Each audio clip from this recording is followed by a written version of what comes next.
నమస్తే, welcome to our channel. YCP పాత స్ట్రాటజీని నమ్ముకుంటే 2024 ఎన్నికల్లో కాదు, 2029లో అసలు 11 నుంచి ఇంకా తక్కువకు పరిమితం అయ్యే ఛాన్సులు ఉన్నాయని చెప్పి చాలామంది చెప్తున్నారు.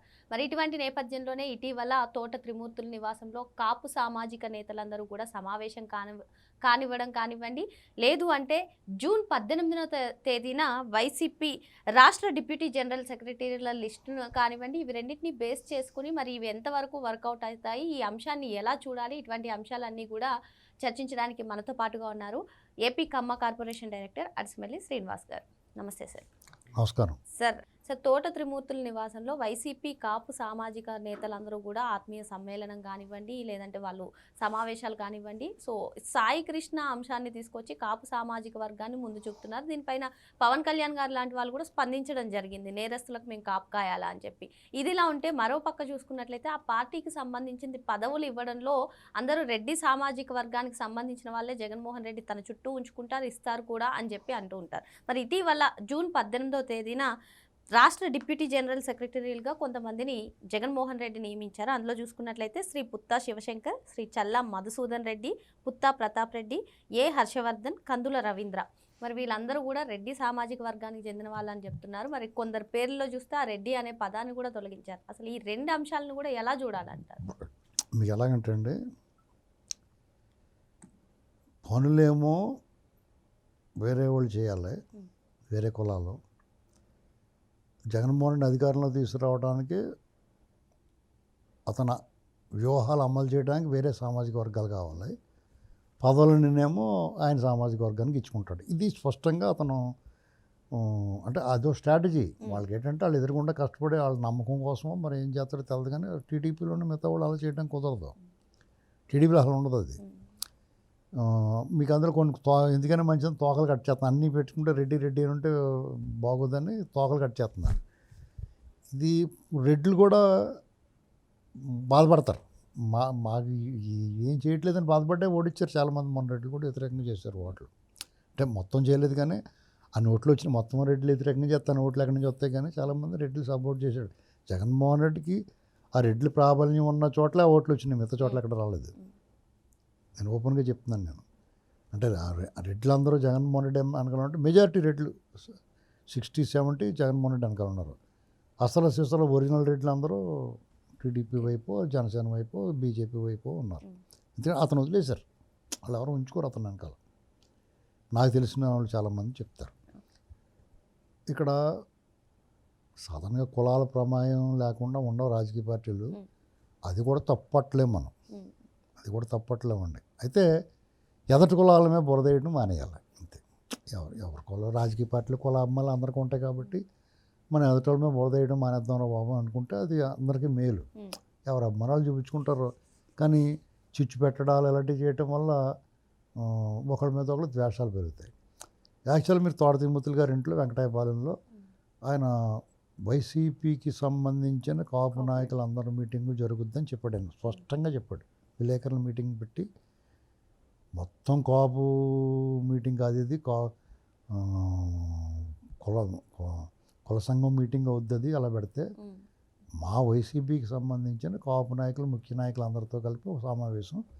ముద్రగడ పద్మనాభం గారు కూడా వస్తానికి ఆయన హెల్త్ బాగాలేదు, హైదరాబాద్లో ఉన్నారండి. అయితే ముద్రగడ పద్మనాభం గారిని రమ్మంటాం కూడా కరెక్ట్ కాదు, ఎందుకంటే ఆయన రెడ్డి అని పెట్టేసుకున్నాడు కాబట్టి, ఆయన అంతా ఆయన డిక్లేర్ చేసుకున్నాడు కాబట్టి వీళ్ళు కూడా పిలవకూడదు, ఇంకా ఆయన ఇబ్బంది పెట్టకూడదు, ఆరోగ్యం బాగున్నా కానీ అని చెప్పాడు ఆయన.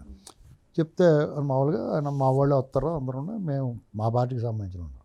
ఇక్కడ జగన్మోహన్ రెడ్డి రాజకీయ పార్టీలో ఉన్నాడు కాబట్టి త్రిమూర్తులు గారికి బలం ఉందా లేకపోతే అని చెప్పుకుంటే ఇండివిజువల్గా కూడా బలం ఉన్నవాడు, ఇండిపెండెంట్గా గెలిచిన వ్యక్తి అతను తోట త్రిమూర్తులు గారు. కారణం ఏంటంటే రామచంద్రపురం నియోజకవర్గంలో ప్రధానంగా కాపు సామాజిక వర్గం చెట్టుబల్జీల మధ్య ఒక రకమైన పోటాపోటీగా ఉంటుంది. అక్కడ రాజకీయ పార్టీలకు సంబంధించి పిల్లి సుభాష్ చంద్రబోస్ గారు అప్పుడు కాంగ్రెస్ కానీ తర్వాత వైసీపీ కానీ ఉన్నాడు. తోట త్రిమూర్తులు గారు టీడీపీ కానీ ఇండిపెండెంట్గా కానీ ఉన్నాడు. అలాగే పిల్లి సుభాష్ చంద్రబోస్ గారు కూడా ఇండిపెండెంట్గా గెలిచిన చరిత్ర ఆయనకి ఉంది.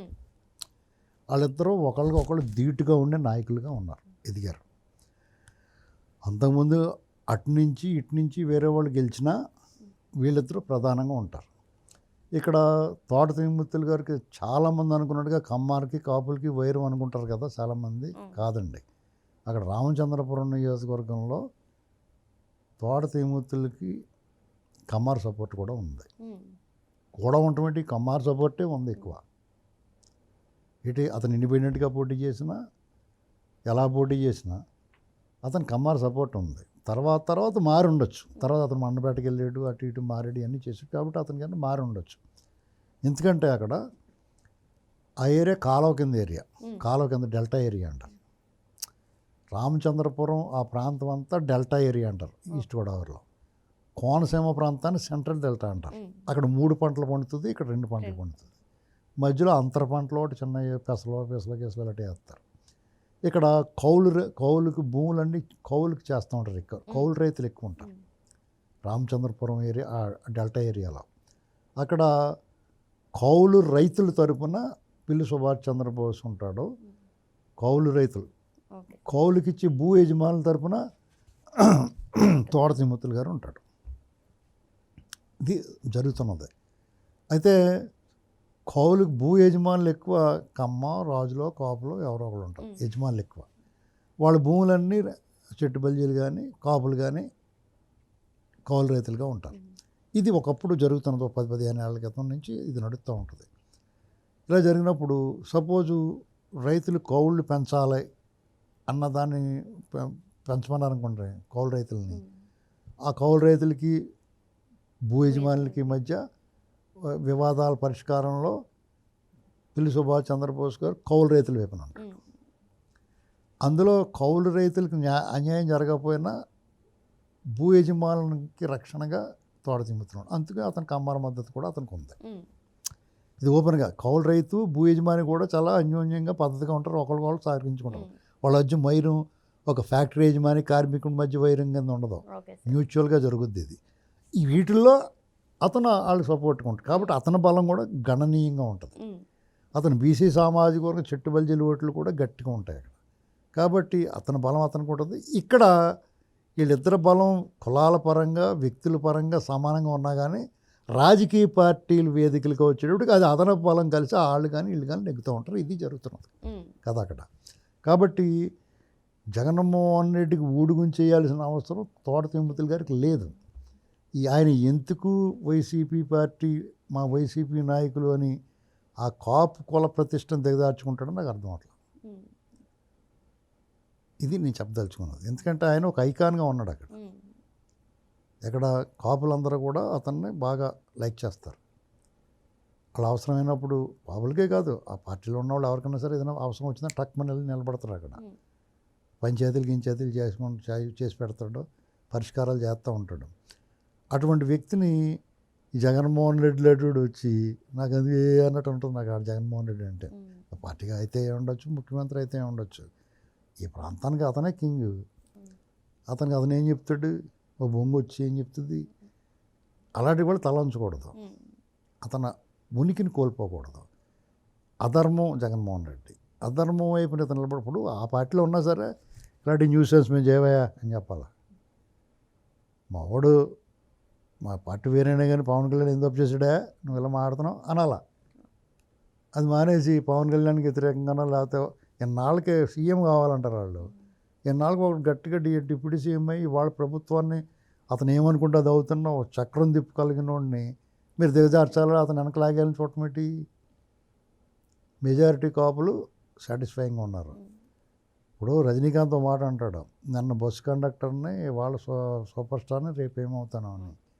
అలాగే పవన్ కళ్యాణ్ గారు డిప్యూటీ సీఎం రేపు ఏమవుతాడో ఎప్పటికన్నా దానికోసం చూడాలి కదా. శిఖరము చేరు ఆపై నింగిని కోరు. అంతేగాని ఇప్పుడు డిప్యూటీ సీఎం పెడతారో సీఎం అవుతాడు, ఎలాగవుతాడు రేపు అవుతాడు. దానికోసం చూడాలి కానీ ఉన్న కాడి నుంచి లాగేద్దామని చూస్తారేంటి. ఇది వీళ్ళు ఏం చేసినా జగన్మోహన్ ట్రాప్లో ఇప్పుడు నువ్వు ఇండివిజువల్గా నీ పరపతి పెంచుకోవడానికి నువ్వు చేసావు అనుకో ఓకే. నువ్వు జగన్ కోసం చేయటం ఏంటి? టీడీపీ కోసం జనసేన ఏం చేయట్లా, గుర్తుపెట్టుకోవాలి. టీడీపీ జనసేన కోసం నేను క్లియర్గా చెప్తున్నాను. రాష్ట్రం కోసం జనసేన పార్టీ చేసింది, అలాగే రాష్ట్రం కోసం టీడీపీ పనిచేసింది. వీళ్ళిద్దరు రాష్ట్రం కోసం కలిశారు. ఒకళ్ళ కోసం ఒకళ్ళు ఏం చేసుకోలేదు. ఉభయతారకంగా ఉంటుంది కాబట్టి చేసుకున్నారు. ఒక రకంగా చెప్పాలంటే రికార్డులు జనసేన టీడీపీతో కలవడం వల్ల పవన్ కళ్యాణ్ గారు డిప్యూటీ సీఎం అయ్యాడు. 21 మంది ఎమ్మెల్యేలు అయ్యారు, 3 ఎంతమంది మంత్రులు అయ్యారు. లేదంటే అంతకుముందు ఏం జరిగిందో తెలిసి ఉంటుంది.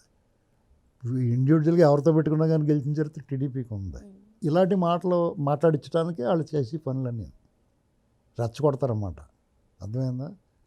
టీడీపీ జనసేన అనేటువంటి దాన్ని విడదీయటం చేసే ప్రయత్నాల్లో భాగంగా ఇప్పుడు నేను మాట్లాడాను. అలాంటి మాటలు మాట్లాడించడానికి చూస్తారు. అయితే ఈ కుల రాజకీయాలు అనే స్ట్రాటజీ అంటే జెన్జీ కిడ్స్ వీటిని పట్టించుకోవట్లేదని కూడా చాలా మంది అసలు చెప్తున్నారు. పట్టించుకోరు. జెన్జీ కిడ్స్ వల్ల కొన్ని ప్రభుత్వాలు ఈవెన్ తమిళనాడులో ప్రభుత్వం ఏర్పాటు అయింది కూడా జెన్జీ కిడ్స్ వల్లే అంటున్నారు. మరి జగన్మోహన్ రెడ్డి నేను ఒక కాక్రోచ్ని జెన్జీ కిడ్స్ గురించి ఆలోచిస్తున్నానని ఇటీవల చెప్పారు కదా, మరి ఏ స్ట్రాటజీలు ఎంతకాలం ఫాలో అవుతారు, వాటి వల్ల వాళ్ళకి ఏం యూజ్ ఉంది, వైసీపీ ఏం చెప్పాలనుకుంటుంది? ఇప్పుడు అతను నేను కాక్రోచ్ అన్నాడు. అవును నువ్వు కాక్రోచ్వే అంటారు వాళ్ళు. ఎందుకంటే అసహ్యం కదా అతను అంటే. కాక్రోచ్ జన్జీ కిడ్స్ అందరు కాక్రోచ్లు కాదు. వాళ్ళేదో దాన్ని వ్యంగ్యంగా పెట్టుకున్నారు కాక్రోచ్ అని. దాన్ని వాళ్ళు వాడుకోకూడదు. ఆ పార్టీని కాక్రోచ్ జనతా పార్టీని వరస్ట్. జన్జీ వాళ్ళు వేరే పేరు పెట్టుకోలే. కాక్రోచ్ లాంటి ప్రపంచం అంతా అసహించుకునే అలాంటి దాన్ని పెట్టుకోకూడదు. వాళ్ళు చేసిన పెద్ద మిస్టేక్ అది. కాబట్టి అది అలాగే సత్తుంది కింద పడి. రావాల్సినంత హైప్ రాలేదు. దాన్ని పట్టు కొట్టారు మొన్న. ఇంకా అది అవుట్. దాన్ని చూసి పులిని చూసి నక్కవాతలు పెట్టుకున్నట్టు జగన్మోహన్ నేను కాక్రోచ్ నువ్వు కాక్రోచ్వే, మా అందరికీ అసహ్యం నువ్వు అంటే. అంతే కదా, నిజమే ఒప్పుకున్నాడు. దానికి అదనంగా మనం ఏమంటే నువ్వు క్రాకోచ్వే కాదు క్రొకడైల్ కూడా అంటున్నాం మనం. ముసల్లాడు నువ్వు. కాబట్టి అతను వీళ్ళందరూ కూడా అర్జెంటుగా కాపులు ఇతను ట్రాప్లో పడకూడదు. అమ్మటి రాంబాబు పేరు నాని నోటికొచ్చినట్టు మాట్లాడకూడదు. ఇతను ఉన్నాడు కదా అని. వాళ్ళు ఇల్లు దిగజారిపోతుంది. కొన్నాళ్ళకి కాపులు అతను వాళ్ళని ఓన్ చేసుకుంటూ మానేస్తారు. వాళ్ళు ఏమనుకుంటారంటే నేను కాపు టైగర్ నది ఇదంటే మా వెనకాల వస్తారేమో అనుకుంటారు. రారు వాళ్ళందరూ ఉన్నాయి. మా ఆడు పిచ్చోడండి ఆయన వదిలేయండి మేము వదిలేసామండి అంటారు. ఇంట్లో వాళ్ళే వదిలేస్తారు. ఎక్కువ తక్కువ మాట్లాడుతుంటే ఆయన ఎవడ పట్టించుకోండి ఆడు పిచ్చోడు అయిపోయాడు అంటారు. అలాగే వీళ్ళని వదిలేస్తారు. త్రిమూర్తులు గారు కూడా ఇలాంటి పనికిమాలిన వాళ్ళకి సపోర్ట్గా ఉండకూడదు. మేము పార్టీ అయితే పొలం దగ్గరకు వచ్చినట్టు మేము అందరం తేడా ఉంటుందండి, మీరు అలాంటి చేయకండి, మా వాడు ఎవడో ఎక్కడో చోట ఉన్నాడు ఉంటే అతన్ని టార్గెట్ ఎందుకు చేస్తున్నారని అడగాలి వీళ్ళు. అప్పుడు దారిలోకి వస్తాడు. ఏ కులానికైనా ఇప్పుడు కమ్మారిని అలా టార్గెట్ చేసినా ఏ పార్టీలో కమ్మాలైనా అడగాలి. అలాగా బీసీలైనా సరే. అప్పుడు రాజకీయ పార్టీల తాలూకు నాయకులు ఎవడన్నా ఇట్లాంటి కుట్రలు చేద్దాం అనుకున్నవాడు కుట్రలకి తెరపడద్ది. లేదంటే ఇలా డగ్గెడుతూ ఉంటారు. లేదా మధ్యన ఆవిడ బీసీల పార్టీని వచ్చాడు ఆవిడ. ఇలాగే మొదలెడతారు కులాల కుంపట్లు పెట్టేసి. ఆ ఎలక్షన్కి ఏదో ఒకటి ఎవడో ఒకటి దెబ్బేయాలని వస్తారు. అది అంత అమాయకులు ఎవడో లేడు జనం ఇప్పుడు. దానికి ఆ ట్రాప్లో పడరండి. వీళ్ళకి కూడా జరగదు. కాబట్టి అబాస్ ఫాలో అవ్వకూడదని కోరుకున్నాను. ఎందుకంటే నాకు వాళ్ళ పట్ల ఎంతో కొంత అభిమానం ఉంటుంది. మా జిల్లా వాళ్ళు కదా, త్రిమూర్తులు గారు వీళ్ళందరూ కూడా బయట ఏం చెప్పుకున్నా వాళ్ళు పనులు అవి చేసి కాడ గౌరవం ఇచ్చి కాడ చాలా మర్యాద ఉంటుంది. అప్పుడప్పుడు ఏదో మాట్లాడతారు కానీ వాళ్ళ జనాలను ఉత్తేజపరచడానికి మాట్లాడతారు తప్ప మామూలుగా చాలా మంచి వాళ్ళు. ఇప్పుడు జకంపూడి రామ్మోహన్ గారు ఉన్నాడు అనుకో, ఆయన మా కడియం కాన్స్టిట్యున్సీలో ఉండేవారు. కమ్మారితో బాగుండేవాడు ఆయన. అలాగే తోట త్రిమూర్తులు గారు ఇలాగే వాళ్ళందరితో బాగుంటారు. వాళ్ళు అసలు మర్యాదగా ఉంటారు, చాలా పద్ధతిగా ఉంటుంది.